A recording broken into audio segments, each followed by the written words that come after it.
vous les faites venir en Algérie qui se retrouvent à étudier en arabe, c'est très complexe. Donc, on est en train de travailler et là récemment j'ai eu une bonne nouvelle, c'est qu'il y aura certaines dérogations pour faciliter à nos compatriotes un combat qu'au pays. Donc, j'attends avec impatience cette annonce et je pense que ça serait une bonne chose parce que en dehors de nos compatriotes, il y a aussi pas mal d'étrangers qui viennent s'installer. Et ça, c'est très important. Il y a des très bonnes questions là depuis tout à l'heure, monsieur le député. Quel est le devenir du circuit bancaire? On a pu voir que le président de la Banque d'Algérie a été licencié.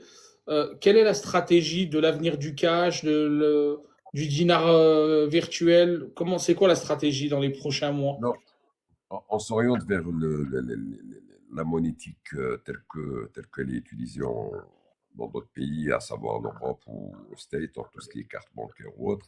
Mais Mhm. moi, j'ai toujours été honnête à ce niveau-là. Je dis, avant d'entamer ce genre de process, il faut mettre à disposition, il faut motiver, que ce soit le consommateur, le client ou bien le commerçant. Je suis en train de préparer une idée, c'est de dire aujourd'hui, si on veut éliminer l'espèce, c'est tout simple. Bon, c'est vrai qu'il y a certaines activités, on ne peut pas le faire.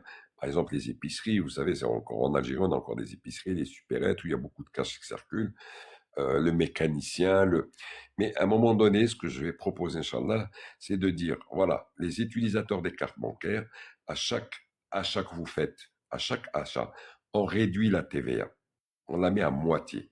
Ça va intéresser les gens. Parce qu'aujourd'hui, quand vous faites un achat de 1000 dinars et que vous récupérez 100 dinars sur votre carte bancaire, c'est une remise de 100 dinars, bah, si vous faites 10 000, c'est 1000 dinars, donc c'est très important aujourd'hui. Il faut motiver pour commencer. Sinon, les gens, ils feront jamais la différence. Qu'est-ce qui va me pousser aujourd'hui à utiliser ma carte bancaire au lieu du cash? Rien. Donc, il faut Exactement. trouver une solution de motivation. C'est du gagnant-gagnant. Je vais faire ça pendant une année, pendant deux, les gens ils vont s'habituer, ils vont comprendre le circuit, et à partir de là, ça va. Je pense qu'il y a des solutions plutôt que d'interdire tel que ça a été fait par la Banque centrale.